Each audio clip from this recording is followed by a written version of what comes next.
Zagotovo bi se vprašala tako kot ljudje, ali smo v duhu 2. člena Ustave Republike Slovenije še socialna in pravna država.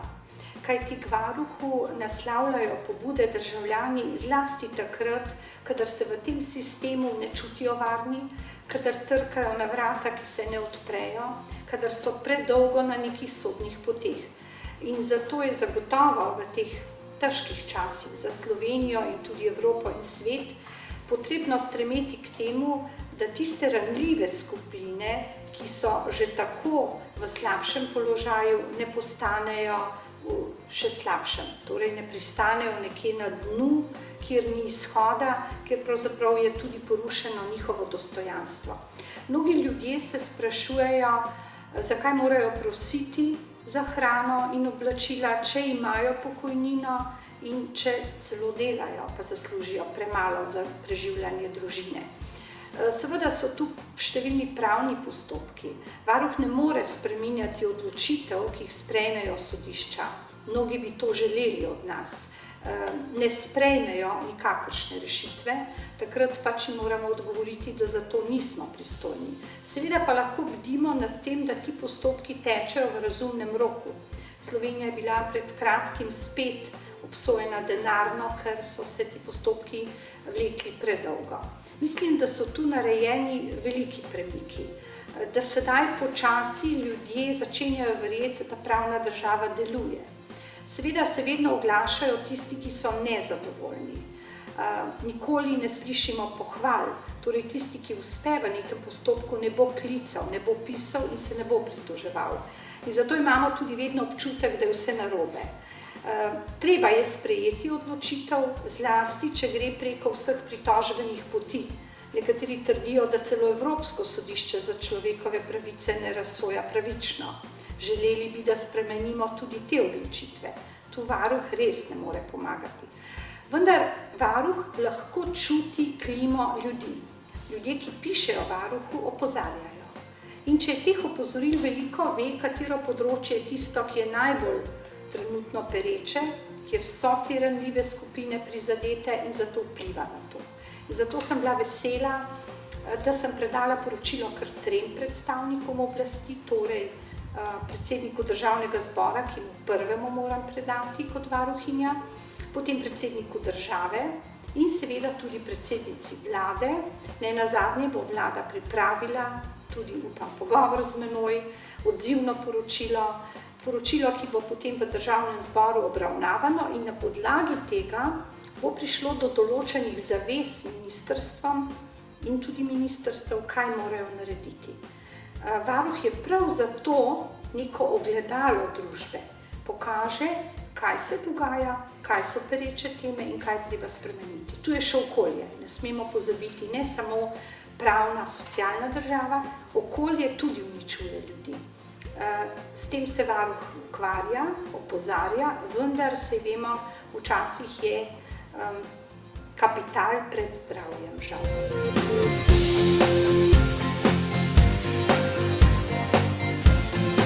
Jaz sem bila vedno malo drugačna, tudi kot tožilka. Vedno mi je bilo pravzaprav očitano, da delam več, kot je nujno potrebno. Sem se spustila tudi z področja tožilstva nekam širše, v dobrodelnost, tako da sem lahko nadgradila svoje delo tožilke.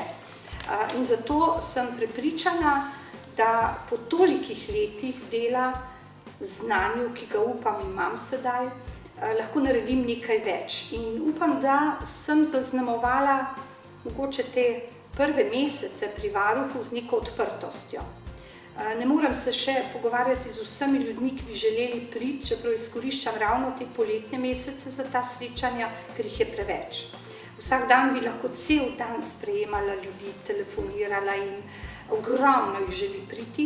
Zelo sem odprta tudi za delo na terenu. Vsak mesec nadaljujem tradicijo prejšnjih varuhov, odidemo na teren, celo v teh poletnih mesecih, kar prej ni bilo. Tako da ne bomo popustili in se bomo še naprej srečevali. V jeseni bomo to nadgradili s posebnim evropskim projektom, ki je pri nas, pravzaprav se bo pridružila Fakulteta za družbene vede, Večeri z varuhom. To bo še poglobilo naša srečanja z ljudmi, odprlo morda problematiko, ki je ljudje ne morejo to sem pripeljati v Ljubljano, nimajo sredstev, nekateri ne znajo pisati na računalnik, težko pišejo, raje povedo. Torej bo to še neka nova možnost. In jaz mislim, da sem zelo, zelo odprta za problematiko, rada jo rešujem, imam čudovit kolektiv, sem zelo, zelo zadovoljna, res krasno ekipo strokovnjakov, tako da se lahko na njo tudi zanesem, ker na vseh področjih nisem tako doma, recimo na področju uprave nisem nikoli delovala. Tako da se bogatim, tudi tu nadgrajujem svoje znanje, rada imam čiste odnose, tako v kolektivu, kot tudi izven. Če nečesa ne naredim, ni zavestno. Če nekaj izpustim, morajo ljudje vedeti, da ali nisem za to vedela, ali ne zmorem. Skratka, ničesar v svojem življenju nisem naredila, za kar bi obžalovala in rekla, bilo je slabo, nisi se potrudila. Trudim se, vendar vsega ne zmorem.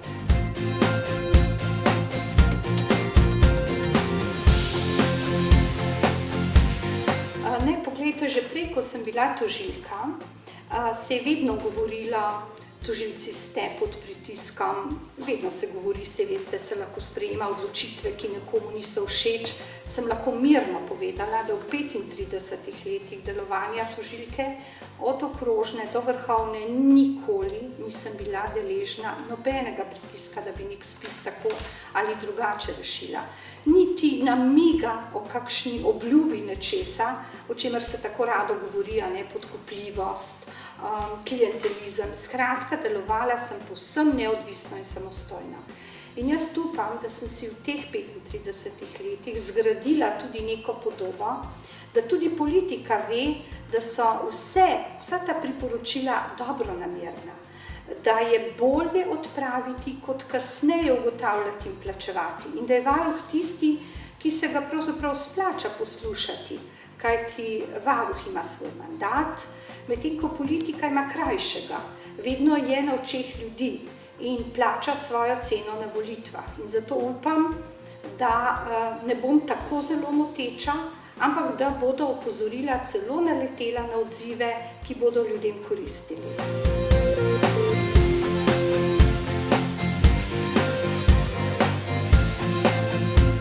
Jaz težko rečem, ker sem pač varuhinja komaj 5 mesecev. Ko sem prišla, je bila ena opcija na oblasti. Potem je ravno po enem mesecu prišlo do spremembe. Jaz v tistem prvem mesecu nisem uspela pravzaprav še povabiti kogarkoli od ministrov tedanjih, ki so bili na oblasti, na pogovor. Prepričana sem, da bi prišli, vendar je bil to moj uvod in ni bilo možno. Potem je prišlo do te spremembe že takoj na mojem začetku. Sedaj je bilo kar veliko ministrov, mislim, da že 5. Pogovarjali smo se o resnih temah, sklenili, da bomo nekaj naredili. Tako da jaz težko rečem o kakršnemkoli negativnem vplivu politike na varuha. Morda bo to drugače čez leto, 2, 5, morda ob koncu mandata. Morda ste me prehitro vprašali. Jaz si ne želim nobenih negativnih vplivov in upam, da tudi res pritiskov ne bo. Seveda pa so stvari, ki so težko rešljive. Ko se srečaš z nekim ministrom, odpreš tematiko, ki je že dolgo prisotna, pereča, ni upati na izboljšave čez noč, ker je tudi navsezadnje povezano marsikaj z denarjem, tako da so tudi te naše zahteve ponavljajoče, težke. Tudi sama vem, bi morala imeti neko čudežno paličico, ki bi bila predvsem usmerjena v denar, nek sklad, ki bi pomagal tem ljudem. To ni možno. In zato apeliram in upam, da se po majhnih korakih tudi na socialnem področju marsikaj uredi za ljudi. Kaj bo čez leta, bom pa najbrž, ne vemo nikoli, kako bo z vlado, vemo vse odvisno tudi od ljudi, volitev, vendar pričakujem sodelovanje z vsemi, ne glede na to, kdo bo na oblasti.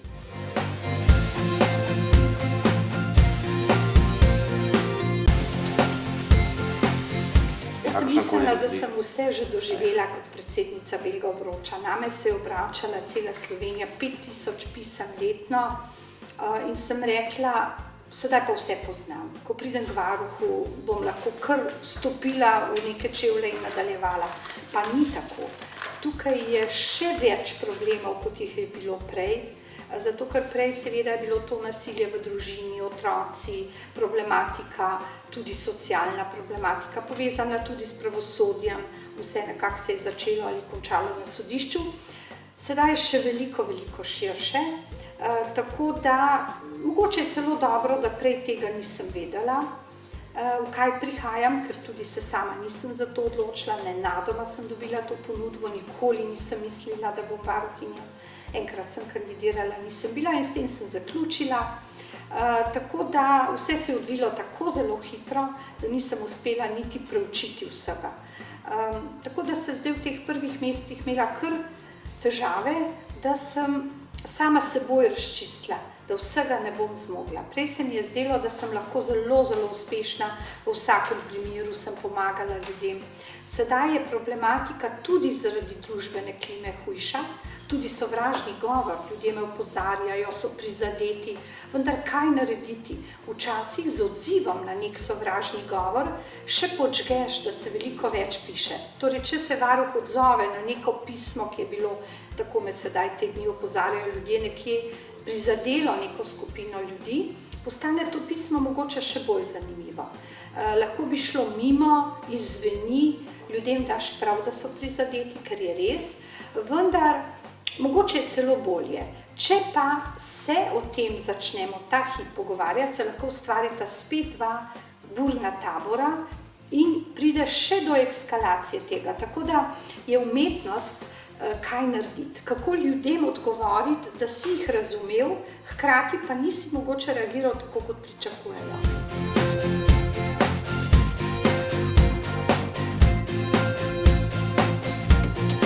Nisem več predsednica, zdelo se mi je, da ni prav, da združujem toliko funkcij. To je tudi moja izkušnja od prej. Bila sem aktivna predsednica društva 6 let in 6 let generalna sekretarka tožilcev. Sem predala drugim, deluje lepo naprej. Beli obroč sem pravzaprav ustanovila, pripeljala v Slovenijo, vodila 9 let. Še dobro, da sem postala šele sedaj varuhinja. Tako da sem ga tudi pravzaprav do neke točke pripeljala in sedaj prav, da drugi nadaljujejo. Še vedno ponudim nasvet, pomagam, ne moreš prekiniti toliko let. Je kot tvoj otrok, si to delal. Še vedno bo letos, ker je 10. obletnica, knjiga posvečena belemu obroču, že 10. knjiga, ker je težko tudi sredstva pridobivati. Vendar jaz sem zdaj odprta še za vse druge nevladnike. Sodelujem z vsemi nevladnimi organizacijami iz področja tudi družine, nasilja v družini otrok. Vsak mesec se bomo sedaj sestajali. In prav je, da sem enakopravna. Bila sem tudi na dogodku Zveze prijateljev mladine Slovenije. Skratka, vse podpiram, ker to koristi tudi varuhu. In sedaj moram gledati širše.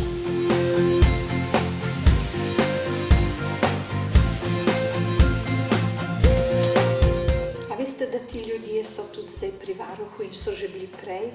Veliko je, sem prav presenečena, koliko zgodb poznam. Torej, pride pismo, včasih se začne prav s tem, spoznala sem vas prek belega, pomagali obroča ste mi, sedaj se obračam na varuha. Zelo veliko ljudi je prešlo tudi sem, ker varuh pokriva tudi to področje. Mnoge, ki sem jih jaz tam poznala, je poznal pa že varuh prej. Že takrat sem tudi mnogim svetovala, pojdite še do varuha, vam bo pomagal. Tako da se to zelo prepleta, tako kot se je prej prepletalo srečevanje z nekaterimi žrtvami v okviru kazenskega postopka. Poznala sem jih kot tožilka in pomagala sem jih popoldne. To so isti ljudje, a veste, tako da ogromno zadev poznam, kar je prednost. Se lahko s strokovnimi sodelavci pogovorim in rečem, joj, to zadevo poznam pa že 6 let.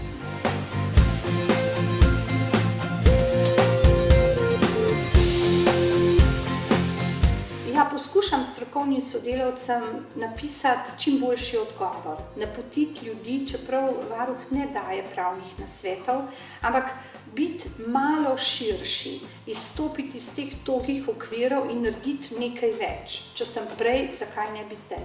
In tak primer sta bila recimo 2 stavkajoča delavca pred parlamentom.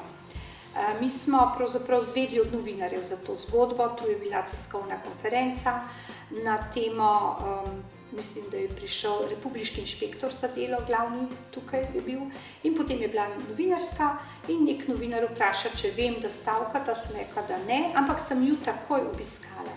In ko smo ugotovili, da imata veliko problemov, se mi je zdelo nemogoče, da bi jih rešila brez ustrezne pravne pomoči.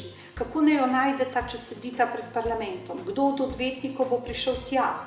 Kako bosta zaprosila in dokazala, da izpolnjujeta pogoje? In zato sem jo jaz uredila. Imela sem dobre odnose z Zavodom za brezplačno pravno pomoč. Ravno takrat sem jih spoznala, dr. Klemen Jaklič in njegova ekipa odvetnikov. In takrat sem jih takoj zaprosila, ali bi vi prevzeli primer teh dveh, ker ni samo njun, ker je širši, slovenski, ker kaže na probleme delavcev brez plač, delavcev, ki so na bolniški, pa jim zavod takrat ni plačeval nadomestila, bi moral delodajalec ni imel denarja. In takrat so ravno odvetniki odkrili tudi eno zanimivo sodno prakso, ki ni bila dokončna, ustavno je razveljavilo vrhovnemu eno sodbo, ki bi tema dvema delavcema pomagala. In takrat je nastopil varuh. Tudi s pospešitvijo teh postopkov, tukaj moram izredno pohvaliti, Vrhovno sodišče je odločilo bliskovito, ker je ugodilo, seveda mi na odločitev ne moremo vplivati, je to koristilo tem dvem delavcem in na to smo se vsi skupaj sestali z Zavodom za zdravstveno zavarovanje, gospodom Fakinom, ki je v tem primeru bil res hiter, odziven in je rekel, če uspe v drugem primeru na Vrhovnem, bomo tudi mi to prenesli v ta primer.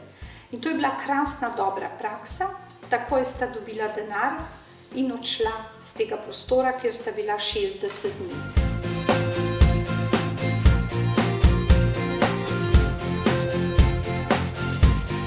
Ja, ga bom imela, ampak vedno imam delovne odmore. Tudi v prejšnjih službah izkoristim dopust za delo. Ampak ne čisto tako, kot je običajno, ni treba zjutraj priti v službo, ampak računalnik me spremlja vse dni, tudi me bo na dopustu, si bom vzela nekaj časa, ampak to predvsem zato, ker imam tudi toliko idej, ki jih tu v službi ne morem realizirati, torej ideje, kako delati naprej. In v tem času bom kakšne korake tudi spremenila, mogoče kakšno način dela. Skratka, ko si v teh poletnih mesecih, mogoče avgusta, v začetku septembra, bom poleg tega, da bom imela malo dopusta, ki ga že tudi kar rabim, ampak izkoristila tudi delovno. Nekaj ur dnevno bom vsak dan delala.